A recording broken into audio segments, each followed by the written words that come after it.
ये हमारी जन्मभूमि है, जिसकी धूल में राम और कृष्ण घुटनों के बल चले थे।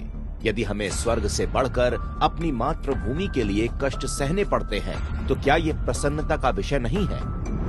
भारत माँ के लिए ऐसी भावना रखने वाले राष्ट्र पुरुष नेताजी सुभाष चंद्र बोस के जन्मदिन 23 जनवरी को मोदी सरकार ने पराक्रम दिवस घोषित करके उनके योगदान को अमर बना दिया।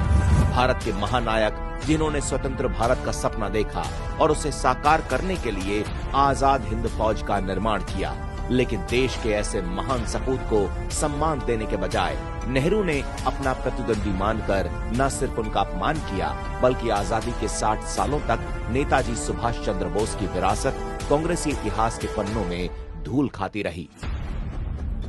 1927 में नेताजी ने पूर्ण स्वराज्य का नारा दिया था, लेकिन इतिहास की किताबों में इसका श्रेय नेहरू को दिया गया। 1939 में नेताजी पट्टाभी सीतारामैया को हराकर कांग्रेस के अध्यक्ष बने, लेकिन नेहरू ने नेताजी का साथ देने के बजाय उन्हें इस्तीफा देने पर मजबूर कर दिया। 1947 में प्रधानमंत्री बनने के बाद नेहरू ने उस दस्तावेज पर साइन किए जिसमें यह लिखा था कि अगर नेताजी भारत लौटते हैं तो उन्हें अंग्रेजों की खिलाफत के मामले में गिरफ्तार कर लिया जाएगा।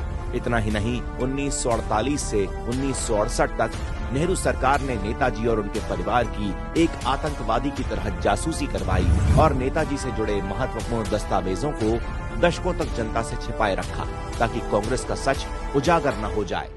लेकिन 2014 में मोदी सरकार ने मां भारती के सपूत के बलिदान को दशकों बाद जीवंत कर दिया।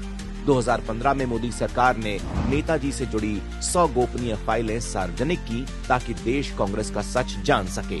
2019 में लाल किले पर नेताजी सुभाष चंद्र बोस को समर्पित संग्रहालय का उद्घाटन हुआ। अंडमान और निकोबार के रॉस द्वीप का नाम बदलकर नेताजी सुभाष चंद्र बोस द्वीप रखा गया। मोदी सरकार ने आपदा प्रबंधन में उत्कृष्टता के लिए नेताजी के नाम पर सुभाष चंद्र बोस आपदा प्रबंधन पुरस्कार की शुरुआत की और नेताजी की 125वीं जयंती पर विशेष डाक टिकट जारी कर उन्हें श्रद्धांजलि दी गई। अपने प्रयासों से मोदी सरकार न सिर्फ नेताजी की विरासत को सम्मान दे रही है, बल्कि स्वतंत्र, सशक्त और गौरवशाली भारत का निर्माण करके उनके सपनों का भारत बना रही है।